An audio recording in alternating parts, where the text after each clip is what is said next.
Bonjour, bienvenue sur DDH TV, la chaîne de la dignité des droits humains, de la citoyenneté et de la cohésion sociale. DDH TV est une initiative privée dédiée à la société civile ivoirienne et africaine en général, aux institutions nationales et internationales qui ont un fort ancrage avec les droits humains. Aujourd'hui, DDH TV a l'honneur de recevoir l'honorable commissaire Rémi Ngoy Lumbu. Vous êtes président de la Commission africaine des droits de l'homme et des peuples. Vous êtes magistrat en charge des droits de l'homme. Vous avez été élu membre de la Commission africaine des droits de l'homme et des peuples en 2017. Vous êtes aujourd'hui président de cette commission. Je ne vais pas repasser en revue tout votre cursus, mais je note que vous avez un doctorat en droit international des droits de l'homme à l'université catholique du Vin. Vous êtes expert du droit international des droits de l'homme, vous avez une vaste expérience pratique dans ce domaine en RDC, au niveau régional africain et au niveau international. Il est bon, à toutes fins utiles, de noter que vous avez également œuvré comme rapporteur spécial en charge des défenseurs des droits de l'homme au sein de cette commission, notamment de 2017 à 2023. Merci en tout cas d'avoir répondu spontanément à l'invitation de DDH TV. Je dois confesser que nous sommes véritablement ravis et honorés. Alors, Président, la première question, dans quel cadre êtes-vous ici à Abidjan? Merci beaucoup, monsieur le journaliste, pour votre question. Je vous exprime également ma gratitude pour cette bio que vous avez présentée. Simplement, je voudrais, si vous le permettez, apporter un petit correctif. Depuis que je suis à la Commission africaine, j'exerce la fonction, j'ai le portefeuille de rapporteur spécial sur les défenseurs des droits de l'homme, que je n'ai pas laissé, nonobstant la fonction de vice-président et de président que j'exerce actuellement. Tout à fait. Et comme nous sommes au début de l'émission, nous sommes quand même à Abidjan. N'est-ce pas? Permettez-moi que je dise à quoi va à tous les Abidjanais amateurs des droits de l'homme qui sont en train de nous suivre pour l'instant. Alors, votre question, c'est de savoir dans quel cadre je me retrouve ici. Non, mais d'abord, Abidjan, c'est chez moi, c'est pas la première fois que je viens. Hein. J'ai l'habitude de venir à Abidjan, même si ce n'est pas encore de manière officielle. Ici, dans ce cadre, c'est le Conseil national des droits de l'homme de la Côte d'Ivoire que dirige Madame la présidente Namizata Sangaré, qui a eu l'insigne honneur de m'inviter à venir rehausser de ma présence la cérémonie qui a eu lieu hier au centre de police militaire, cérémonie de remise des parchemins aux auditeurs et auditrices qui ont été formés en matière des droits de l'homme, droit international des droits de l'homme et des droits de la femme. C'est dans ce cadre que je me retrouve. Donc, on va dire, comme on le dit dans le jargon de la Commission africaine, je suis là dans le cadre d'une visite académique. Il faut dire que les sessions, comme la session qu'on venait d'organiser, la 81e, c'est ce que nous appelons dans le langage de la Commission les sessions ordinaires de la Commission. C'est une activité conventionnelle prévue dans la charte africaine. La charte nous demande d'avoir au moins 2 sessions annuelles. Maintenant, au cours de la session passée, l'ordre du jour est généralement le même. Hein. Nous avons d'abord un premier point très important, la situation des droits de l'homme sur le continent africain. Au cours de ce point qui est inscrit à l'ordre du jour, nous permettons à toutes les parties prenantes, c'est-à-dire les États, les commissions ou institutions nationales des droits de l'homme, les INDH, ainsi que les organisations de la société civile et les particuliers qui sont là, de faire une cartographie, un instantané de la situation des droits de l'homme sur le continent africain, tant sur le plan des droits civils et politiques que sur le plan des droits économiques, sociaux et culturels et des autres droits. Ça, c'est un point qui occupe tout l'agenda de ce que nous appelons les sessions publiques de la Commission. Mais nous avons eu aussi, 2 gouvernements africains nous ont fait l'honneur de venir présenter leur rapport périodique, une importante délégation de l'Angola, conduite par quelques ministres, sont venus présenter le rapport périodique de l'Angola. Nous tenons à les remercier d'ailleurs. Il y a eu également, à part l'Angola, le Burkina Faso, justement, un pays de l'Afrique de l'Ouest, qui est également passé devant la Commission et présenté le rapport sur la situation des droits de l'homme au Burkina Faso. À part ça, au cours de nos sessions publiques, nous avions également adopté quelques rapports, quelques études. Nous avons admis quelques organisations de la société civile ONG au statut d'observateur, comme ce sont des partenaires de la Commission. Nous les avons admis au cours de nos sessions et en session privée, on a examiné d'autres questions internes, en ce compris l'adoption de quelques plaintes ou communications qui nous ont été transmises par les plaignants, par les individus. Et à la fin de cette session, on a adopté un communiqué final et nos communiqués que nous adoptons à la fin de nos travaux sont disponibles sur le site de la Commission africaine des droits de l'homme et des peuples. Vos auditeurs qui veulent bien connaître tous ces points tels que je les ai donnés, ils peuvent aller sur le site, aller prendre toutes ces informations. Ok, alors une question importante, toutes les questions sont d'ailleurs importantes. La commission jouit d'une certaine réputation auprès des ONG et auprès des populations africaines. Alors, quel est, j'allais dire, le mode de saisine de la commission? C'est une grâce et une grande chance qui est offerte aux citoyens africains d'avoir cette institution. La commission peut être saisie par les individus. Tout citoyen africain, de 1,7 milliard d'habitants, pour autant qu'il s'agisse des individus, individus majeurs, ont la possibilité d'apporter les plaintes s'ils ont épuisé le voie des recours internes dans leur pays au niveau de la commission. La procédure est simple. Vous allez sur notre site, il y a un formulaire qui existe pour lequel il vous suffit de remplir et de l'envoyer à la commission avec les annexes qui vous seront demandées.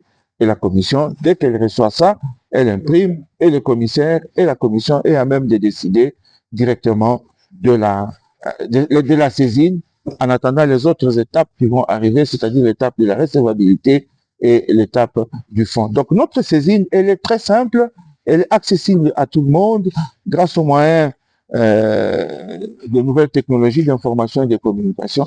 On a simplifié pour que tout Africain puisse avoir accès à la Commission africaine. Contrairement à la Cour africaine qui existe, comme vous le savez, c'est un peu difficile. C'est un peu difficile pour l'instant parce que ceux qui ont créé l'institution n'ont pas voulu que les individus puissent se saisir directement.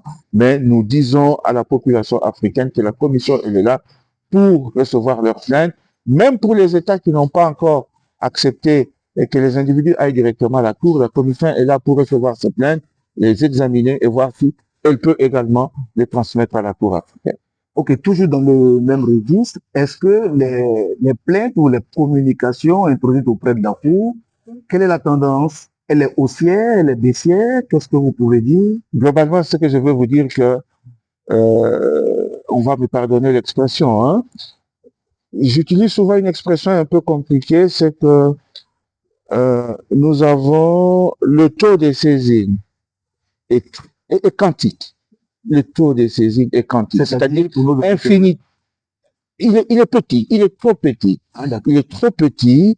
Vous pouvez vous imaginer, nous avons environ 38 ans d'existence, la commission ayant été créée en 1900, la charte existant déjà depuis 1981, la commission a été installée, elle a commencé à être opérationnelle en 87, parce que la charte n'était entrée en vigueur qu'en 86. On a presque 38-40 ans. Ironie du sort, il y a moins de 1000 cas de plaintes des Africains qui saisissent notre propre van. Donc je ne peux pas vous dire... Bien sûr le continent. Je l'ai toujours dit, quelqu'un qui viendrait de la planète Mars, il arrive sur la planète Terre et il regarde le nombre de communications qu'il y a à la Commission. Et à la Cour africaine, d'ailleurs, il peut se dire que c'est ça le paradis sur Terre. Ça peut laisser à penser faussement d'ailleurs que la situation des droits de l'homme en Afrique est très bonne, mais en réalité, il y a d'autres facteurs explicatifs qui peuvent jouer en défaveur de ce taux qui aurait pu être élevé nécessaire de la Commission. Ces facteurs.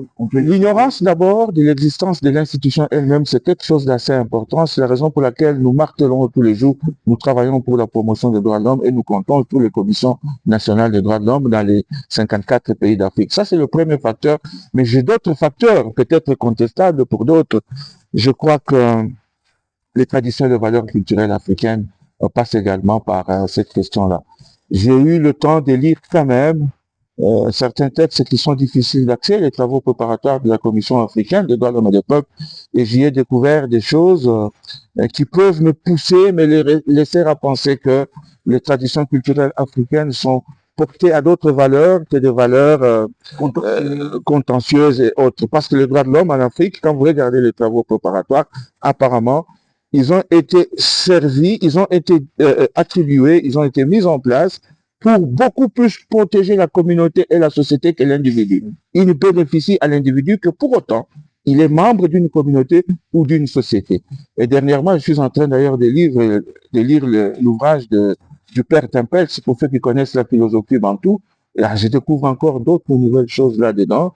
Par exemple, le philosophe Tempels, lui, il est en train de penser que l'Africain ne pense pas dans sa tête qu'il peut être détenteur des droits subjectifs. C'est bien souligné dans le livre, et je suis en train de creuser cette question pour savoir est-ce que ce que Tempels avait dit dans les années 44, 45, donc c'est quelque chose qui est encore d'actualité aujourd'hui. Mais c'est des choses à creuser. Moi, je trouve des facteurs explicatifs provisoires. Peut-être d'autres experts pourront s'asseoir un jour et chercher à trouver quelle est la vraie raison qui explique ce taux faible de saisine de la Commission africaine de la Cour. Et je le rappelle encore, c'est moins de 1000 communications en 40 ans d'existence. Ok. Alors, tout à l'heure, vous avez évoqué la Cour africaine des droits de l'homme et des peuples. Mais justement, quels sont vos rapports avec la Cour? Il faut d'abord que vos auditeurs aient à l'esprit que les peuples différencient la Cour de la Commission. D'accord. Nos rapports et puis la différence. C'est ça. Le rapport avec la Cour, d'abord, ils sont excellents. Je connais bien Madame la Présidente Imani Aboud, la présidente de la Cour, que je salue d'ailleurs en passant. C'est une aînée, une grande sœur avec qui j'entretiens d'excellents rapports. Nous avons de très bons rapports, mais je rentre maintenant dans les textes. Hein. Ça, c'est des rapports humains. Je rentre maintenant dans les textes. Les textes ont institué d'abord la Charte africaine comme étant le principal organe en charge de promotion et de protection des droits de l'homme. Ensuite, il y a eu un protocole qu'on a ajouté à la Charte qui a créé la Cour comme étant un mécanisme complémentaire à la Commission qui va s'occuper de la protection. Ceci m'amène à parler maintenant de la différence entre les deux. La différence, c'est que d'un côté déjà, vous avez une cour composée des juges, des magistrats qui ont été recrutés escalités au niveau régional, tandis que de l'autre côté, vous avez des experts, même s'ils peuvent être aussi tous les deux des juristes, tous les deux des professeurs, même si vous êtes magistrat, comme c'est mon cas, comme si vous êtes magistrat au niveau de la commission, mais vous n'êtes pas juge. Vous êtes un expert, un commissaire, tandis que de l'autre côté, ce sont des juges. Et puis la traditionnelle différence que l'on donne toujours, c'est que la commission, on estime qu'elle fait des recommandations, des conseils qu'elle donne aux États, tandis que la Cour, elle prend des arrêts, des jugements qui sont censés être obligatoires et contraignants. Mais je mélange tout de suite, comme je le fais souvent dans les auditoires, c'est que contrainte ou pas contrainte, c'est la volonté des États qui compte, parce que les États, ils finissent par ne pas appliquer. Et si vous allez au sommet de l'Union africaine, lorsque nous présentons tous les deux, la Cour et la Commission, nos rapports, nous souffrons de la même maladie. Nous avons aussi là-bas le taux de non-exécution aussi bien, très élevé d'ailleurs, aussi bien des communications, des décisions de la Commission que des arrêts ou des jugements de la Cour. Le taux d'exécution est très faible de deux côtés. Donc cette différence qui existe sur le papier tend finalement à s'estomper lorsqu'il faut regarder sur le plan de l'exécution. Les États n'exécutent presque absolument rien. Nos taux ne dépassent jamais 5% en matière d'exécution. J'anticipe déjà si vous aviez l'intention de me poser cette question. Mais justement, je vous la pose. On n'a pas de taux d'exécution supérieur à 5%. C'est souvent en deçà. Donc, on produit des conseils, des recommandations, on produit des jugements, mais les États ne les mettent pas en pratique. C'est très rare. Je voudrais féliciter quelques gouvernements qui sont sérieux dans ce domaine-là et qui montrent la volonté d'application. Je prends un seul exemple. Par exemple, le cas OGEC, que nous sommes en train, la communauté OGEC au Kenya, on a vu la volonté de ce gouvernement de tenter, d'essayer, de mettre en œuvre les recommandations qu'a formulées la Cour, et je voudrais saluer le gouvernement du Kenya à cet égard. Mais il y a d'autres gouvernements également qui essaient de le faire. Ici, je n'ai cité qu'un pays, que ceux que je n'ai pas cités ne puissent pas m'en vouloir. En 2 phrases, comment appréciez-vous la situation des droits de l'homme en Afrique, de façon globale? En Afrique, de manière générale, il y a des avancées. Beaucoup d'États font des efforts ces derniers temps de ratifier les conventions africaines, par exemple le 2 protocoles sur les personnes âgées et les personnes handicapées. En moins de 3 ans, On a pu obtenir 15 ratifications pour qu'ils puissent entrer en vigueur grâce à la diplomatie agissante d'une de mes commissaires, la commissaire Marie-Lise Abomo, qui en 3 ans nous a obtenu 30 ratifications. Ce sont des performances qu'il faudrait, n'est-ce pas, saluer, non seulement pour la commissaire, mais pour l'ensemble de la commission également, dont j'assure, n'est-ce pas, le leadership. Elle a un bon bilan. Je peux également, en tant que président, m'approprier ce bilan-là parce que c'est sous mon leadership que c'est fait. Félicitations. Cependant, il y a également au niveau de ce que j'appelle des éléments positifs, ça et là, des ratifications, ça et là, des lois qui sont adoptées dans le sens de l'alignement par rapport aux standards africains. La peine de mort est en recul au niveau du continent africain. On sent des efforts en matière d'industrie, ça et là, des États essayent de s'aligner par rapport aux normes que nous leur proposons. En matière de torture également, il y a quelques évolutions. Les États ont accepté de s'approprier quelques principes Mendes et autres que nous avons. En matière du protocole de Maputo, même si on n'a pas encore une ratification universelle, mais beaucoup d'États essayent de suivre ce que nous avons mis, ce que les États ont mis dans le protocole de Maputo pour le bien-être de nos mamans, de nos filles, de nos femmes et de nos jeunes. Cependant, il reste encore beaucoup de domaines de préoccupation. La situation des migrants, c'est une situation assez compliquée. D'abord pour les migrants qui quittent le sol africain, qui cherchent à monter vers l'Europe. Vous apprenez au large du Sénégal, en Méditerranée, beaucoup sont en train de mourir. Mais la gestion des migrants également au sein de l'Afrique. Vous avez appris plusieurs fois que la situation des subsahariens pose problème dans un certain nombre de pays au nord de l'Afrique, les pays qui sont au nord de l'Afrique, et nous suivrons souvent ces questions de près. Il y a les guerres qui se passent un peu partout. Les guerres vont souvent de pair avec les violations des droits de l'homme. Il y a des guerres qui ont fait longtemps. La situation au Tigré, n'est-ce pas, il y a quelques années, qui a déjà commencé et pour lesquelles on a beaucoup de pertes en vies humaines. Je ne vous citerai pas le cas de la République démocratique du Congo, 30-35 ans de guerre où les gens sont en train de mourir tous les jours au nom de je ne sais pas quoi, au nom de la barbarie simplement humaine où on fauche la vie des gens qui n'ont rien à voir avec les systèmes politiques tels qu'ils sont installés en Afrique. Il y a beaucoup de domaines de préoccupation dans ce domaine-là. L'Union africaine a fait un effort. Il y a quelques années, Silencing the Gun, vous connaissez la campagne qui a été lancée, mais les armes ne se sont pas tuées en Afrique. Nous restons encore préoccupés par la situation de quelques États qui sont suspendus en raison de changements inconstitutionnels de gouvernement. Quelques États sont suspendus parce qu'on pense qu'ils n'ont pas respecté la charte africaine sur les élections, la démocratie et la bonne gouvernance. Mais nous, au niveau de l'Afrique, nous avons une autre vision et c'est les textes même de l'Union africaine qui nous permettent, même si les États sont suspendus, nous avons cette possibilité de continuer à monitorer les droits de l'homme. C'est dans ce cadre-là, nous avons accueilli nos frères du Burkina Faso pour les encourager à aller de l'avant. Demain, si le Mali arrive, la Commission africaine ne s'empêchera pas de les accueillir et de les écouter en matière de droits de l'homme, le Niger et les autres. Voilà un peu la situation globale des droits de l'homme sur le continent. Il y a des éléments positifs, il y a des domaines de préoccupation. Nous ne pouvons pas nous décourager. C'est pour ça que nous sommes là, pour qu'on diminue le domaine de préoccupation et qu'on puisse accroître les éléments positifs qui méritent une appréciation. Nous allons aborder maintenant un point important qui est la société civile. Alors, quelle est l'importance de la société civile, des ONG dans vos démarches et comment comptez-vous les impliquer davantage? Les ONG sont des partenaires, d'ailleurs les plus nombreux d'ailleurs, ils sont des partenaires de la Commission africaine des droits de l'homme et des peuples, dans la mesure où ils ont le mandat de promotion et de protection des droits de l'homme. Non pas qu'ils jugent les faits, mais ils peuvent concourir à la protection des droits de l'homme dans leur propre pays.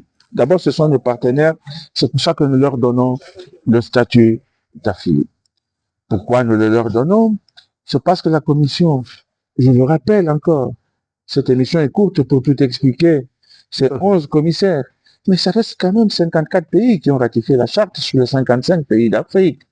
Ça signifie quoi? Les 11 commissaires n'ont pas les capacités humaines de travailler dans les 55 pays, surtout qu'ils ne travaillent pas à temps total, mais à temps partiel. Ils ont besoin de partenaires pour les aider dans les domaines de promotion et de protection des droits de l'homme. Et parmi ces partenaires, il y a les organisations non gouvernementales qui sont des partenaires incontournables. Maintenant, il y a ONG et ONG. C'est pour ça qu'au lieu de prendre tout le monde, de mettre tout le monde dans le même sac, on essaie de regarder celles qui ont pignon sur rue, celles qui remplissent un certain nombre de critères pour que nous puissions collaborer avec elles. Jusque-là, nous sommes satisfaits de leur rapport, parce que ce sont des partenaires qui ont l'habitude de travailler, même dans des milieux où la commission n'a pas encore mis les pieds, eux, ils peuvent y aller et parler et de la charte de la commission et des commissaires. Je pense que je dois aujourd'hui leur exprimer la gratitude de l'ensemble de tous les commissaires pour l'œuvre collective que nous avons réalisée ensemble. Et permettez-moi de remercier une dame, Madame Anna Foster, qui s'occupe du forum des ONG. C'est elle qui, en fait, en prélude aux sessions de la commission, rassemble toutes les ONG africaines pour qu'ils parlent de la situation des droits de l'homme sur le continent. Et tout son comité directeur, d'ailleurs, qu'on appelle le Steering Committee, il y a Baba Safal, il y a Adji, il y a Maximilien Gombe, il y a beaucoup d'autres, il y a celle qui est ici tout près de vous au Togo, Mélanie, il y a Colette qui est en Afrique du Sud. C'est ce qu'on appelle le Steering Committee du Forum des ONG, qui nous aide un peu à formaliser nos sessions par l'apport des faits, par la lecture des faits qu'ils ont sur le terrain et qui remontent de familles.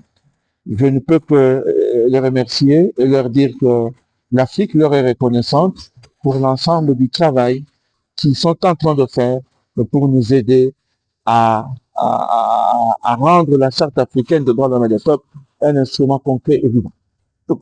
Alors, c'était un tableau positif que vous venez de dépeindre par rapport à la société civile en général.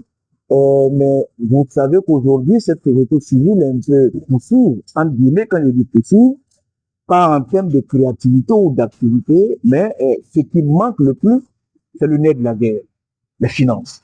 Alors, comment comptez-vous aider cette société civile à se faire une nouvelle virilité financière? Avec la société civile, nous partageons les mêmes mots. Même la commission n'est pas financée. Même la commission n'est pas financée. Je ne m'attendais pas du tout à cette réponse. La commission elle-même n'est pas financée et elle est dans l'impossibilité d'ailleurs de compter sur le fonds des partenaires privés parce que les États membres regardent d'un mauvais œil chaque fois que la commission fait un peu le fundraising pour pouvoir remplir ses missions par rapport à la charte, parce que c'est une mission qui leur revient à eux les États de devoir financer la Commission africaine. Donc, depuis que Covid est arrivé, nos budgets sont en train d'être rapetissés, ils sont en train de diminuer tous les jours. Je peux vous dire par exemple qu'à l'époque, on finançait 2 sessions ordinaires de la Commission, mais maintenant la Commission n'a plus droit qu'à l'argent pour financer une seule session par an. Si nous en avons une deuxième, c'est au prix de beaucoup de gymnastique. Quand j'étais entré à la Commission, nos cheveux étaient encore tout noirs. Vous voyez comment ils sont devenus tout blancs? C'est parce que vous ne dormez pas. Ça vous rend beaucoup plus élégant. Au début de chaque année, vous devez commencer à réfléchir comment je vais faire pour offrir à l'Afrique 2 grandes messes des droits de l'homme pour cette année. C'est un peu compliqué. Parfois, il y a des gens qui cherchent à vous aider, mais vous êtes limité par les règles financières strictes de l'Union africaine, mais on essaie de travailler avec. Maintenant, pour les ONG, je sais de quoi il s'agit. Ils captent le fonds sur le plan international, mais c'est aussi mal vu par les États. Mais c'est rare aujourd'hui de capter ces fonds-là. C'est rare d'abord de capter ce fonds, et même quand ils arrivaient à les capter, les États voient ça d'un mauvais œil parce qu'ils se disent c'est de l'argent qui vient de l'extérieur pour déstabiliser les régimes politiques en Afrique. Mais je peux vous dire une vérité, c'est qu'il est impossible de faire la promotion et la protection des droits de l'homme sans financement. Il n'y a pas de droits de l'homme s'il n'y a pas de financement. Ça demande des moyens financiers. On ne peut pas avoir une situation correcte des droits de l'homme sans financer ce secteur-là. Bien sûr. Je ne sais pas pourquoi on ne veut pas financer. Peut-être le jour où je serai ministre des Affaires étrangères, ou ministre des Finances, ou ministre des droits de l'homme, je pourrais avoir des éléments de réponse. Mais pour l'instant, c'est une question qu'il faudrait résoudre. Et la commission n'est pas financée. Et les ONG, le peu d'argent qu'ils captent à l'extérieur, ils sont, n'est-ce pas, mis en difficulté. C'est ici l'occasion, peut-être qu'il ne serait pas bien de les citer, mais ils se reconnaîtront, de féliciter quand même quelques ONG qui essayent de nous aider de temps en temps pour qu'on puisse avoir de quoi remplir nos mandats, nos missions de promotion et de protection des droits de l'homme. Ils se reconnaîtront tous, parce que je les salue, pour l'ensemble de leur participation pour faire avancer cette œuvre que nous avons, parce que l'Afrique n'a qu'un seul langage qui l'unit aussi, hein, c'est le langage de la charte africaine des droits de l'homme et des peuples. Alors, Monsieur le Président, nous tirons allègrement vers la fin de cette interview. Il est très, très agréable de vous écouter. C'est pas des fleurs, c'est une réalité. Alors, votre pays aujourd'hui, la RDC, fait un peu l'objet de l'actualité avec le phénomène de Corona, notamment la remise sur la table de la peine capitale. Pour le grand défenseur des droits de l'homme que vous êtes, pour le président de la Commission africaine des droits de l'homme que vous êtes, qu'est-ce que cela vous explique? Quelle est votre analyse? Qu'est-ce que vous avez à dire à ce gouvernement? Ok. La RDC a construit un édifice en matière de moratoire qui a duré presque 30 ans. Mais l'édifice vient de se fissurer parce que le moratoire a été levé. Maintenant, qui décide sur le levé du moratoire? Ce sont les autorités politiques. Ils ont donné un argumentaire. Quand vous le lisez phrase par phrase, prima facie, ça semble tenir debout.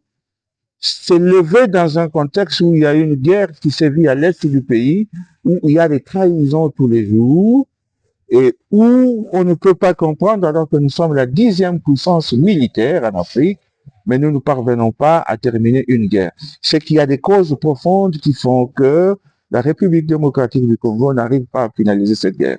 Je suppose, c'est vraiment dans le domaine des conjectures, hein, des suppositions, qu'il y a des raisons profondes qui ont fait qu'on puisse lever ce moratoire-là.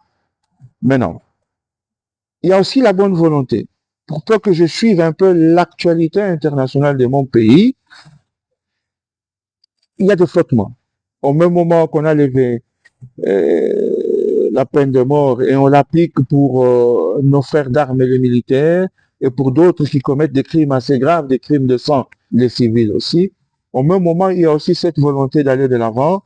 J'ai pu regarder dernièrement, je peux me tromper, je vais m'en excuser, mais il me semble qu'à la dernière Assemblée générale des Nations Unies, une résolution a été votée sur justement le moratoire sur la peine de mort. Il me semble avoir vu la RDC voter encore sur le moratoire, pour le moratoire en matière de peine de mort. Mais c'est des choses qu'il faudrait vérifier. Mais moi, j'ai vu un tableau où il me semble que la RDC avait voté vert. Maintenant, deuxièmement, phénomène de Kuluna. Le Kuluna, en fait, c'est un nom qui provient de langue vernaculaire en République démocratique du Congo pour dire tout simplement les bandes, des gangs. Il y en a plein, surtout dans la ville de Kinshasa et dans d'autres grandes villes. Mais le phénomène est beaucoup plus présent dans la ville de Kinshasa. Pourquoi en est-il ainsi? Kinshasa, c'est une mégapole qui a été construite par les colonisateurs belges et n'a pas encore eu le temps de s'étendre. Si vous regardez la superficie géographique de Kinshasa, elle occupe 24 communes. Ces 24 communes, ce sont des subdivisions administratives que nous appelons les communes. Hein. Toutes les communes, les 23 communes, sont rassemblées sur 30% du territoire, alors que 70% du territoire qu'on appelle la commune de Maluku, elle est encore vierge et vide. Ça signifie qu'il y a une forte concentration des gens dans un espace assez réduit. Ça ne peut qu'engendrer la violence urbaine. Deuxième élément, c'est le fait que la démographie elle-même de la ville de Kinshasa va crescendo. Aujourd'hui, la ville de Kinshasa nage entre 15 et 20 millions d'habitants. C'est presque la moitié du Congo-Brazzaville. C'est presque 3 ou 4 fois le Gabon. C'est pratiquement la population de la Côte d'Ivoire. C'est pratiquement la population de Côte d'Ivoire, mais rassemblée dans un espace assez réduit. C'est une bombe. Ajoutez à cela le chômage endémique qui ronge tous les pays africains, des jeunes gens qui finissent les études, qui n'ont pas d'emploi. Ajoutez à cela la promiscuité. Chacun, c'est une ambition naturelle, chacun voudrait se réaliser dans la vie. Alors il y en a qui sont tentés par le chemin le plus court, c'est celui de la rapine, du vol, de la violence. Naît ainsi le phénomène de Kuluna, et je vous dis, c'est des jeunes gens qui sont hyper dangereux parce qu'ils attaquent à la machette, ils sectionnent, ils attaquent tout le monde. Dans les villes, dans les hôpitaux, partout, ils sont là. C'est terrible. Alors le gouvernement que dirige le président Félix Tshisekedi avec la première ministre Judith Suminwa, ils ne peuvent que réagir. La meilleure façon de réagir pour l'instant, c'est d'abord en appeler à la justice. C'est très facile, hein?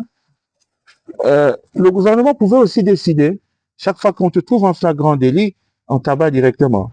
Mais non, on a objectivé les choses comme dans un État démocratique. On vous arrête, vous passez par un jugement, il y a quand même des magistrats qui sont là.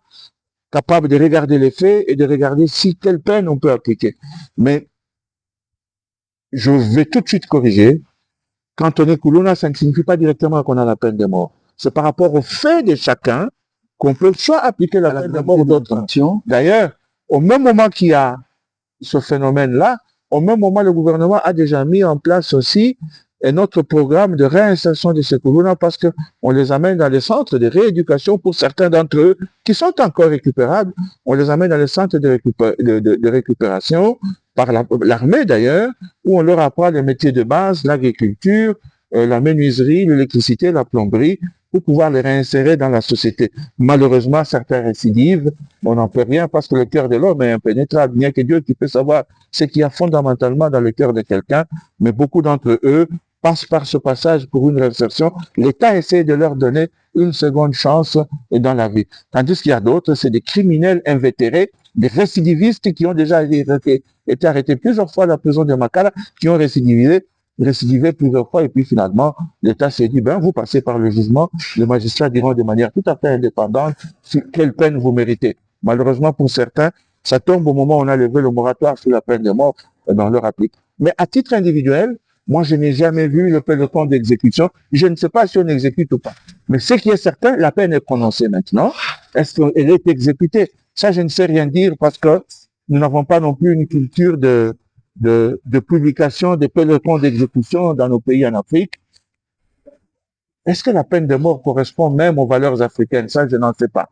Merci, monsieur le président de la commission. Avant certainement de vous demander si vous avez un dernier mot à dire, je vous êtes autorisé quand même à dire un grand merci à deux de vos collaboratrices, notamment Madame Baguna et Madame Christelle ici présente pour l'assistance et pour les disponibilités. Le dernier mot, c'est je voudrais remercier les Ivoiriens qui m'ont accueilli dans ce pays parce que je suis déjà demain. Côte d'Ivoire, on m'appelle déjà Ivoirien ici parce que j'ai l'habitude de venir. Les Congolais aiment bien la Côte d'Ivoire, hein? Tout à fait. Nos artistes et musiciens ont coutume de passer ici. Quelques-uns, les Congolais. Voilà. Tous les artistes. Et moi, j'ai coutume de suivre le Gourou et les autres. Comment ça s'appelle leur émission? Ma famille? Pas ma famille. Bouiri et les autres, le Parlement du Rire. Ah, le Parlement du Rire. J'ai coutume de suivre le Parlement du Rire. Maman? Ça me détend beaucoup. C'est en Côte d'Ivoire ici. Ça me détend beaucoup. Je voudrais simplement lancer un message aux autorités de Côte d'Ivoire. Ça fait longtemps que la Commission n'est pas venue évaluer la situation des droits de l'homme ici en Côte d'Ivoire.